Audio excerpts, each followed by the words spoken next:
And Aldo and I looked at each other, and we didn't say anything. We just booked. We followed the sound.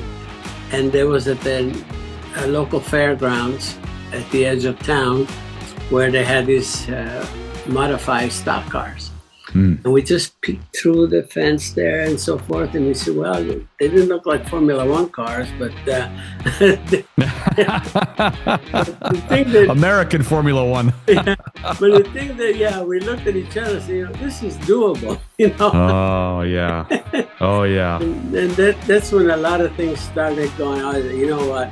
Maybe America will be just fine. And the first Formula One race that I actually was in, I put the car on pole next to Jackie Stewart, current world champion. So legend. You see what I mean? Yes. These are the moments that, again, makes you feel like you belong there. And Right. It's no better feeling for someone that's so striving, and wanting to be part of it all. And when things come together in any way, at any level of the discipline, it gives you that confidence. That confidence that you need, at that point to say, you know what? You say to yourself, I think I belong here. Can you imagine me thinking about the impossible dream in Monza when I was 14 years of age? And I won in Monza, I won the Grand Prix. I won the 1,000-kilometer race with Alfa Romeo, and also clinched the world championship in Monza. Can you imagine? How could I have ever dreamt something like that? No.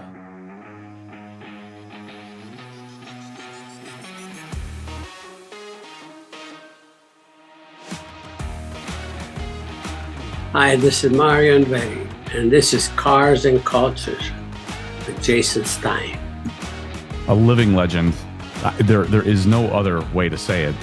He's been crowned the driver of the 20th century. I would argue he could probably be the driver of the 21st century in many ways. He is the greatest of all time. Mario, welcome to the program. Thank you so much, Jason. Thanks for having me. Really appreciate you being on. The folks in Long Beach, they were so kind recently, right? And they made you sort of the Grand Marshal along with, was it Al Unser? Is that... Yep. Junior, yes. Yeah. What did that mean to you to be back at Long Beach and to be named as the Grand Marshal? Well, a great deal indeed, because the event was very meaningful to myself, and actually as a family with my son Michael as well. Throughout our career, I was there for the very first race. In fact, I was on pole, for the very first race in 1975, and I had been there 49 years. The only one I missed in 1983 because I was out of Formula One, and IndyCar did not participate there.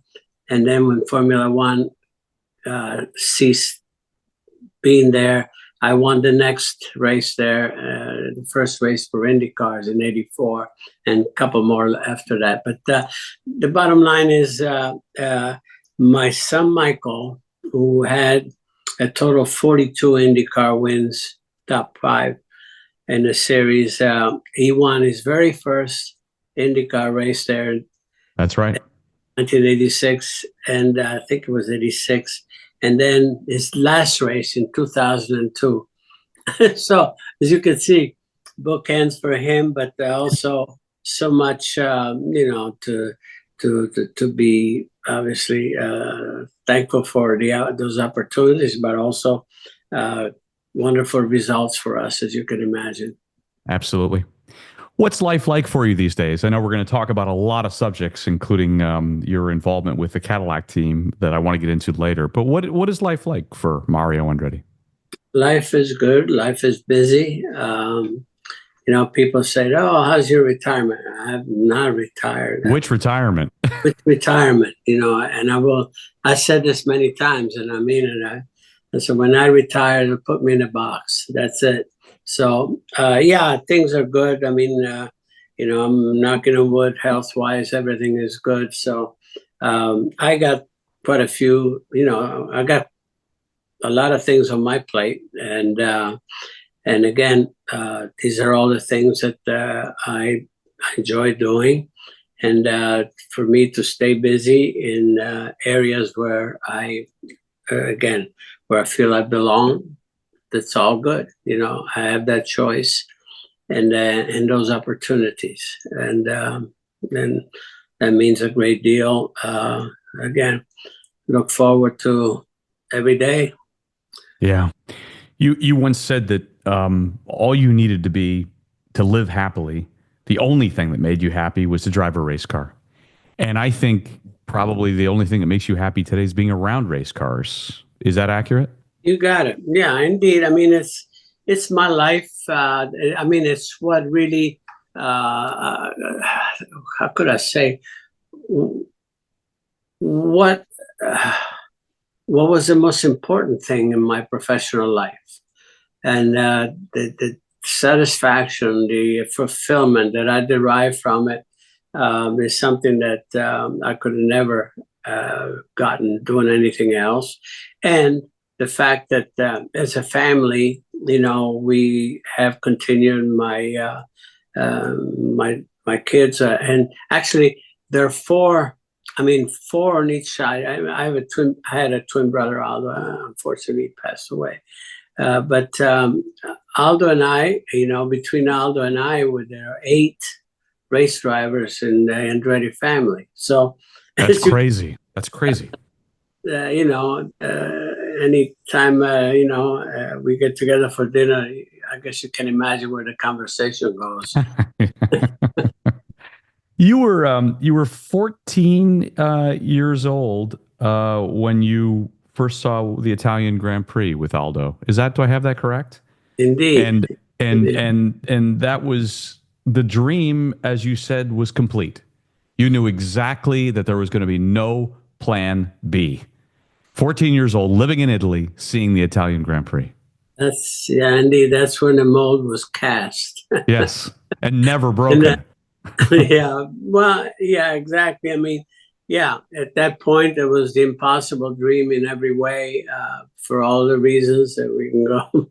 But we never, as I said, and I said it, and I repeat it, like you said, never had a plan B, regardless the fact that there was no, direction or anything that would warrant thinking those terms. But when you persevere on something in the way that we did, sooner or later, I think the roads open up somehow, and they did for me. This is something that when I look back, I say, oh my goodness, how fortunate have I been throughout. And that's why I keep saying I count my blessings every day, because things just fell into place. Yeah, an American dream, Mario, Indeed. An American dream that was born in Italy. And you and I talked off air a little bit about where your family originally came from, and I want to talk for a second about. Let's take me back to Lucca in Tuscany, and take me back to living in Italy, being born in Italy, and being in a refugee camp, and then landing in Nazareth in June of 1955. Ultimately. Tell me a little bit about life growing up in Italy and about the pursuit of the American dream. It all started there in Lucca.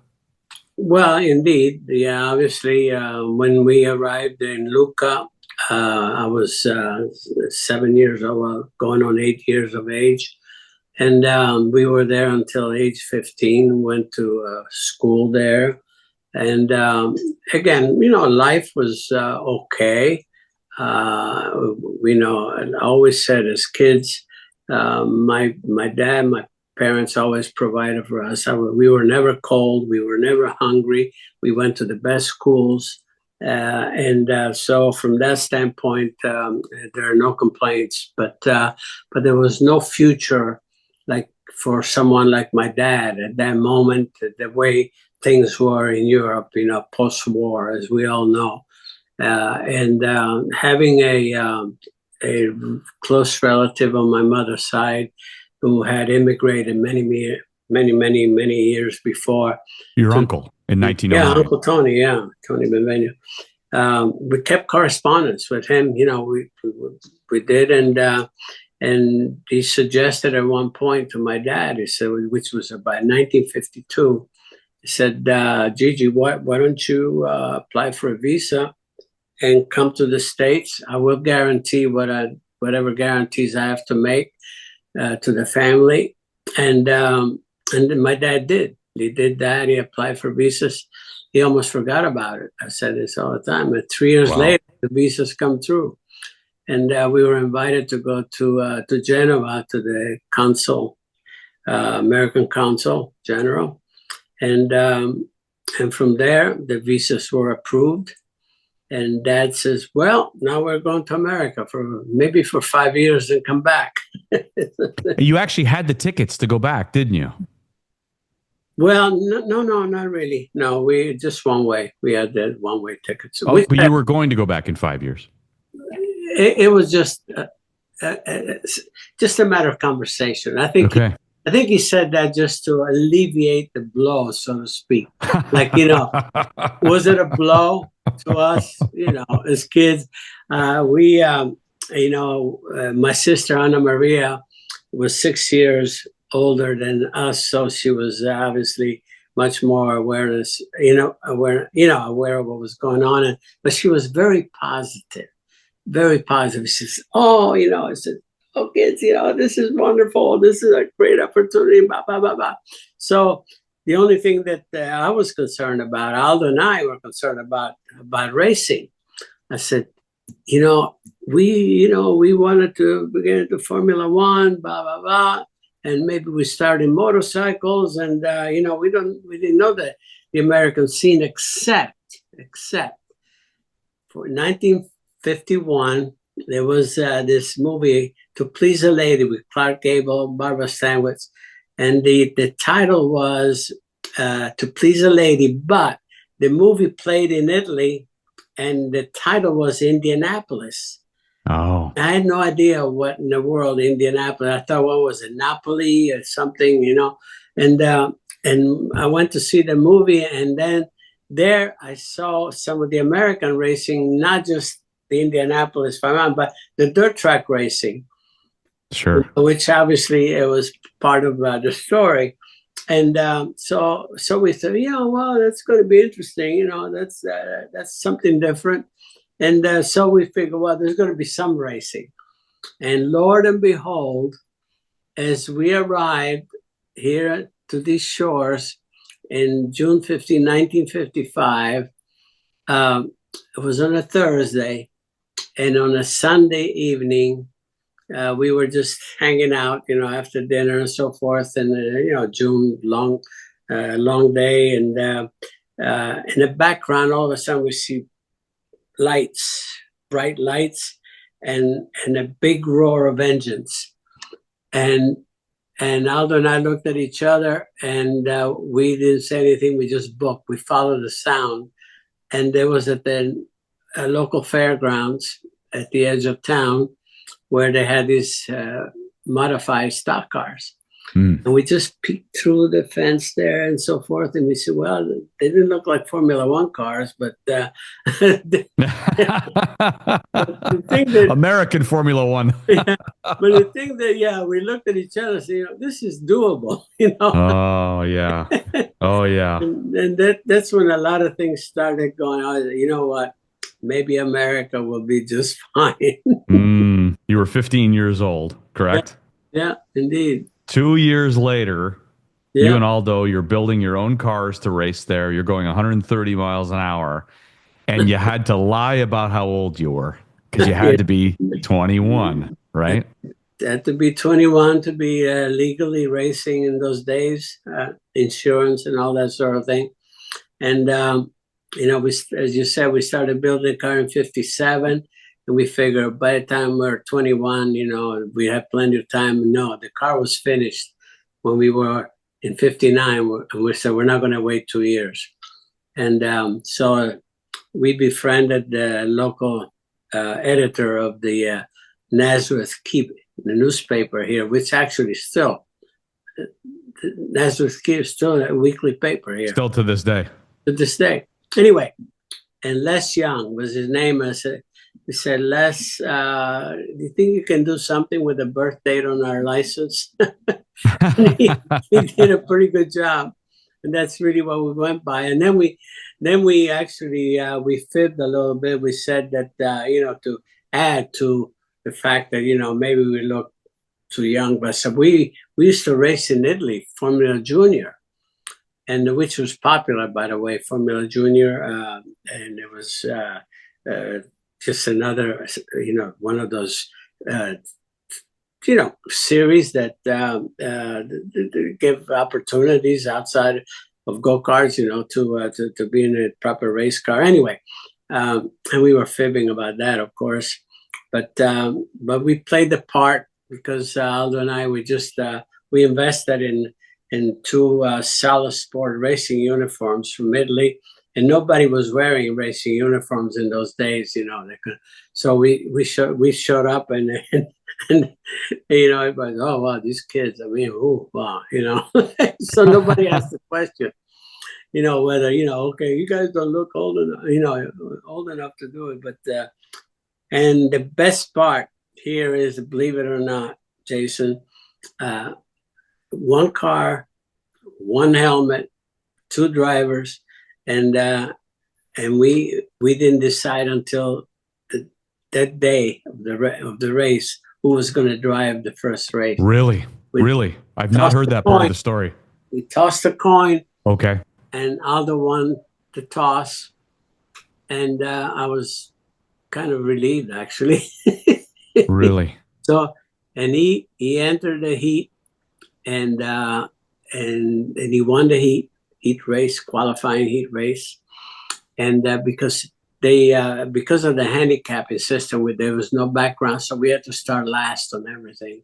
There was no, there was no data, on everything. So we had to start last. So he started last in the heat race, won the heat, and then started last in the feature, and he won the feature. I couldn't believe him just passing cars, and obviously it's testimony that. We had some good buddies there that helped us build this car. And, we bought information from one of the top NASCAR teams that actually was going out of business because the Hudson factory had pulled out of racing officially. And so we bought all the information for the setups. And we did obviously a lot better job than we ever thought, and it was a different car because here they were running the different shape cars and so forth, and we came out with this 48 Hudson, and all of a sudden we're just again. So as you can see, a lot of things just started falling. Wow. When was the really big break for you? When you knew that you could take things to the next level? Well, there were several steps. That where we started, just like going to school, let's take that first grade type of thing. And my objective was always to get into open wheel single seaters, which is obviously the most refined part of the sport. And so by the time I was, I drove for 2 years, our own car in 59 and 60, and then and it's a long story, Aldo got hurt and everything else, but Aldo kept driving that, but I felt that I needed to get into midgets, and so we bought, actually I talked to my future father-in-law to invest in a midget, a 3/4 midget for me, and we bought one of the top 3/4 midgets. Actually, that was owned by the president of the club of the American, or 3/4 midget association, Jack Dowie, and it was a famous deuce that Bobby Marshman, a famous name locally, that drove. Anyway, and that was for indoor racing in the winter. And it was a place where they some of the owners of full size mitts were doing a lot of scouting for drivers. And one winter, 1961, I won the biggest race for that winter, which was in Teaneck, New Jersey, the 100-lapper. And guess who finished second to me? One of the greatest, Len Duncan, one of the greatest midget car drivers if you look in the history. Yep. And so that sort of piqued the curiosity of two individuals from Mapleville, New Jersey, the Mateka brothers, and they're actually one of the driver was was killed, the year before. The guy by the name of Carpenter, and so they offer me a ride in the full size midget, in which again progressing, and they had now won a race, an ARDC race, since they've been competing, and I won in fact, then 2 years later, I won 3 races in one day, 3 features, and Labor Day, which was another plateau that that really launched me to the next phase. It was Labor Day, 1963. There was a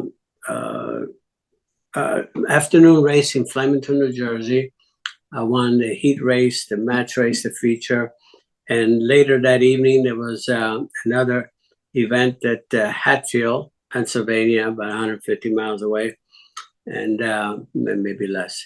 And there I won the same thing, the heat race and match race and feature. But then there was another feature to be run because it was a rained out feature that needed to be rerun. So I ran the third feature that day. I won that, and that really propelled me, I think, to the next level, to the sprint cars, but sprint cars on a national level, and got me a ride with the Rufus Gray from Indianapolis, and there again, later on, I won the 100-lapper in Salem, Indiana, against the Foyts, the Parnelli Jones, all the top announcers, all the top drivers, and that got me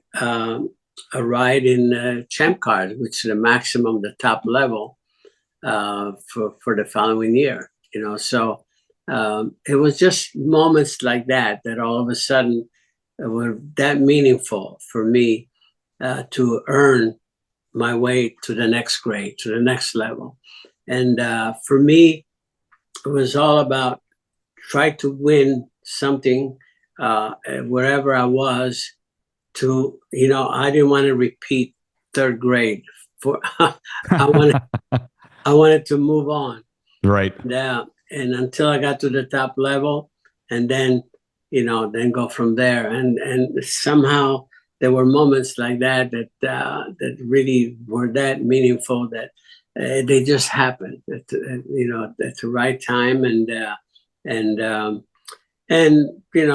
I'll say this: the sport in those years, was very cruel, in the sense that the safety aspect was somewhat non-existent compared to what we have today, for sure.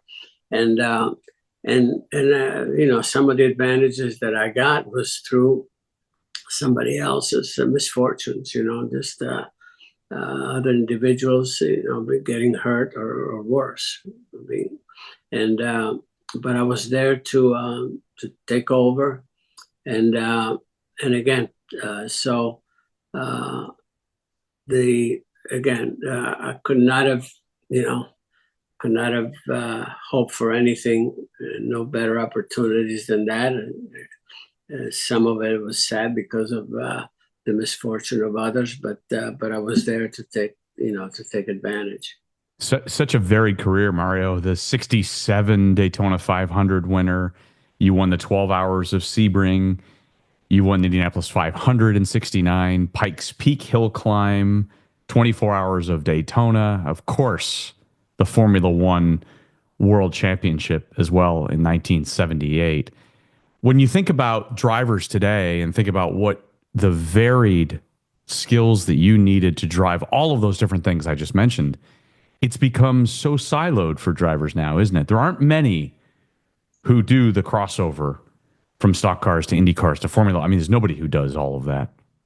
Well, here again, it's something I always say this, it's personal. It's not that they would not be able to do it. It's just that do you have that desire to really devote all that time and is it that important to you? What to me it was. I just I had I still do. I mean, so much desire, so much love for what I was doing for the sport. That also I was very curious about. Our sport has obviously many different levels. In the different disciplines, which all can be considered top level, and Sure. and top level is what I mean, that you could make it satisfy a career just staying with one discipline, one of those, like whether it be NASCAR or be Indy cars here, or like sports prototypes. And I again, but I had the opportunities when I expressed a desire to be driving potentially, for a good team, top teams, and I took those opportunities. I had a great relationship at that time with Ford because of using the latest Ford double cam engines, like starting with Indy and so on and so forth, and winning national championship. At the same time in my rookie season in Indy cars.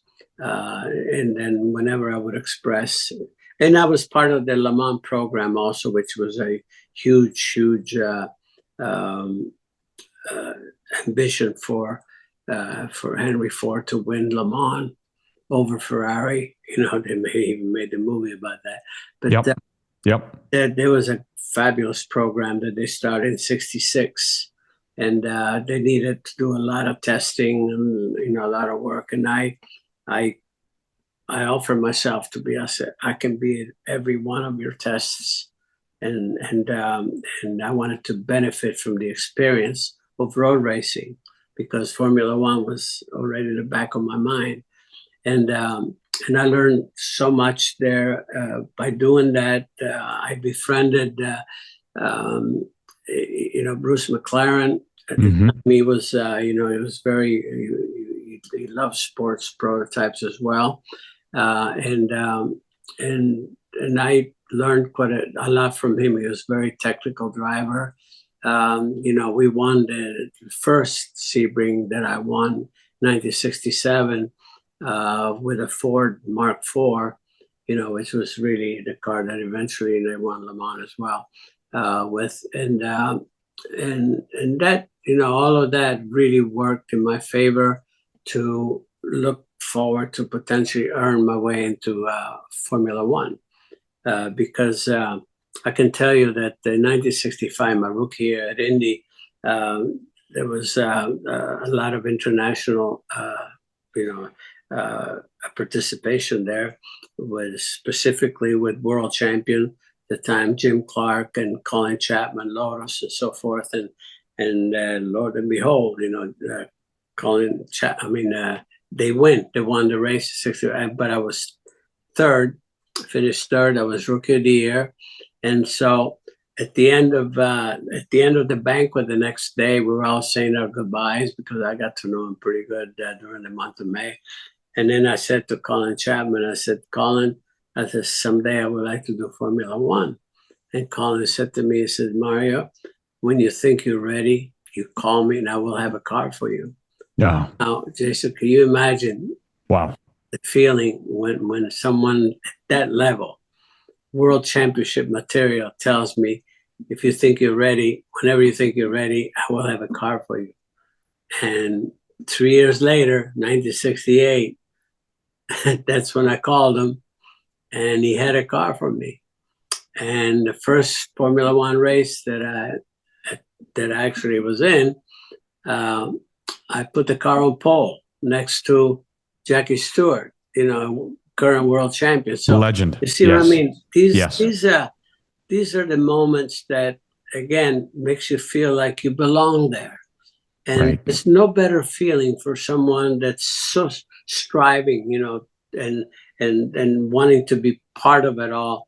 And when things come together in any way, at any level of the discipline, it gives you that confidence.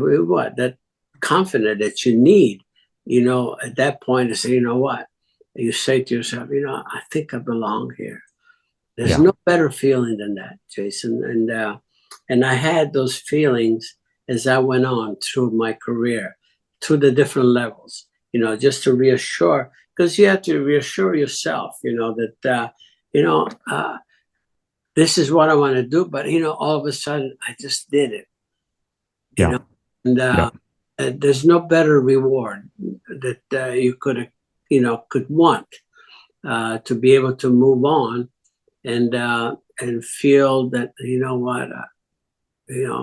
I I thank the good Lord for giving me all that. So yeah, you're back in Formula One again, Mario. I mean, you find yourself right in the middle of the conversation with Cadillac, and you'll be a director on the board of the newly approved, not so newly anymore, but Cadillac F1 team. What does that mean to you?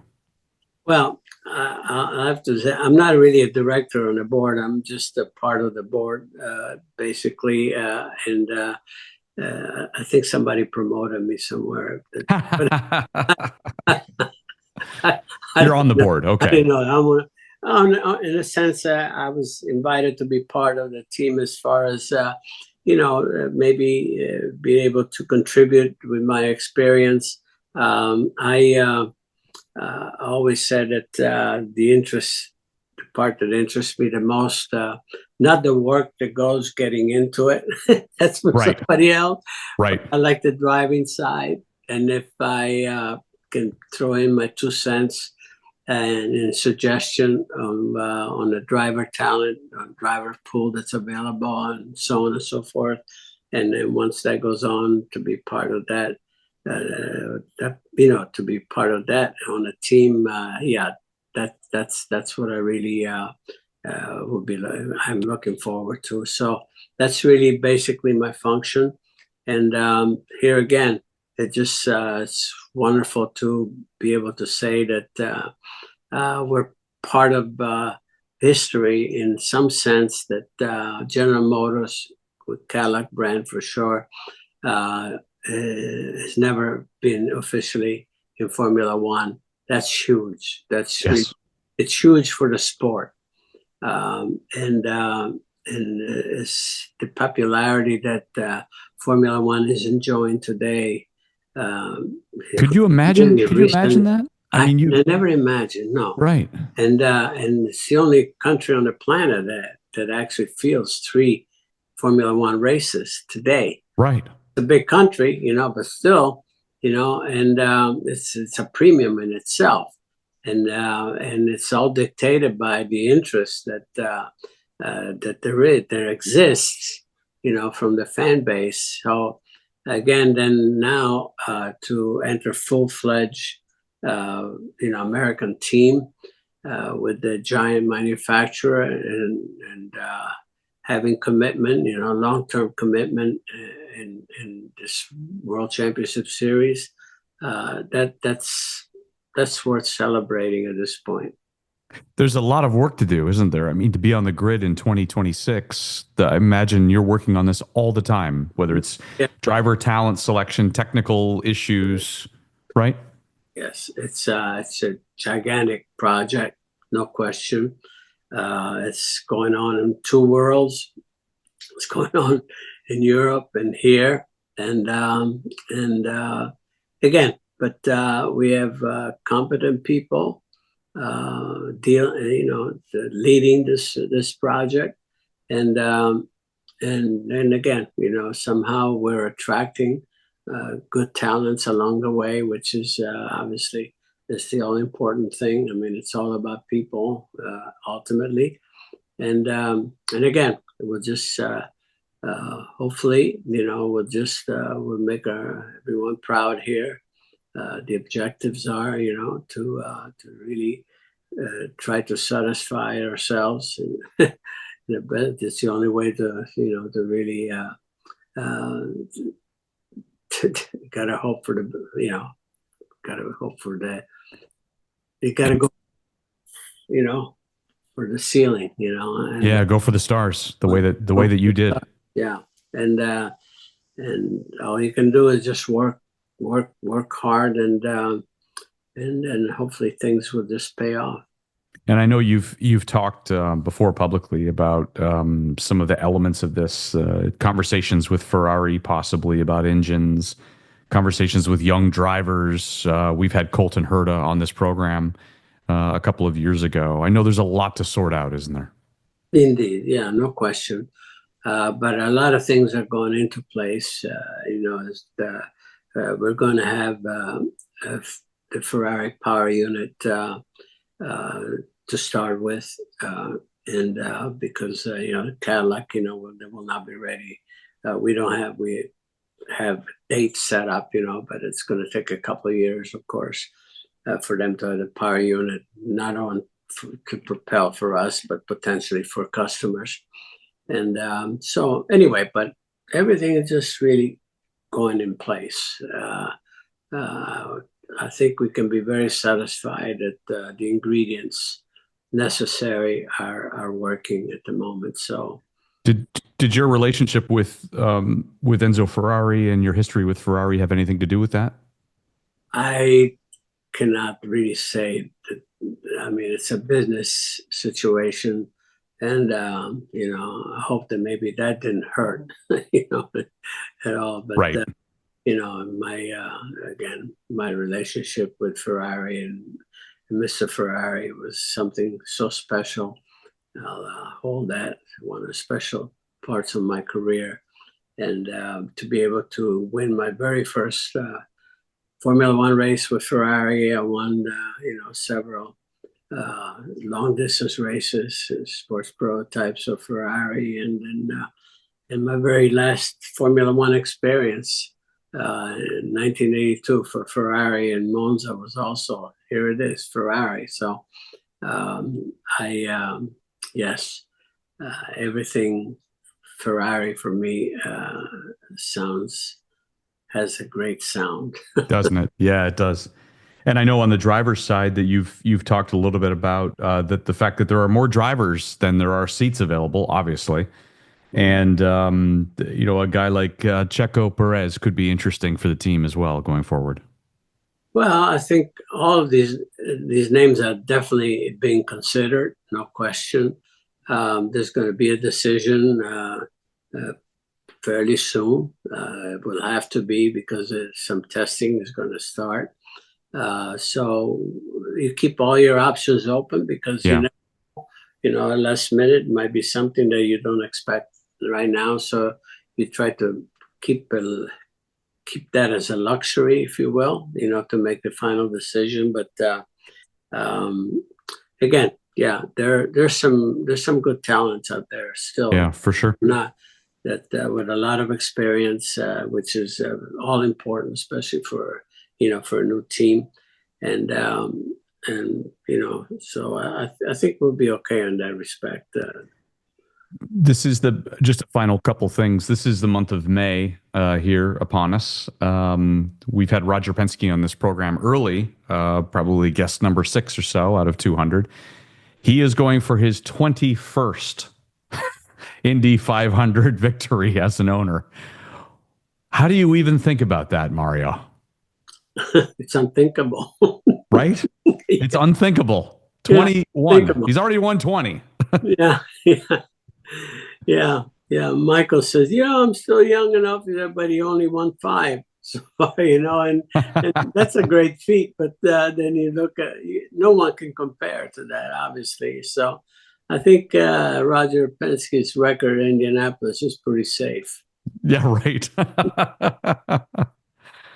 Out of all the years of being involved in racing, when you think about a couple of favorite moments, what are those? Well, you have to realize, where and how all of this started. Can you imagine me thinking about the impossible dream in Monza when I was 14 years of age? And I won in Monza, I won the Grand Prix. I won the 1,000-kilometer race with Alfa Romeo, and also clinched the world championship in Monza. Can you imagine? How could I have ever dreamt something like that? No. Along the way, the events that everybody knows, like, winning Indianapolis, obviously, I always say, it's worth the championship.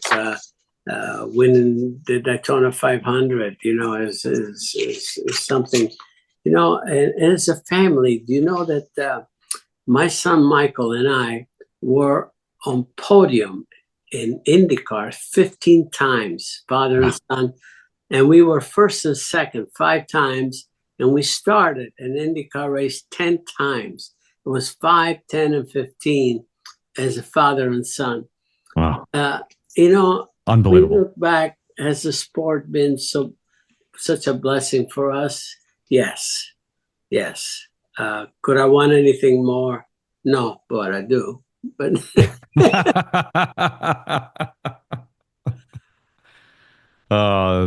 wonderful. Well, Mario Andretti, you are the epitome of a living legend. Somebody crowned you the greatest driver of the 20th. I said it again, 20th and the 21st century, because I think you could hold your own on the track today. By the way, how much do you get out, or when do you get out anymore? Well, no, I had been doing the 2-seater, for a few years, and I love that because I thought that there's no better way to really showcase the sport. Yeah. With someone with a fan behind to really get some feel for it, and I got the biggest kick out of it myself because they kind of let me do my thing, and then set up the car and all that, and but I couldn't.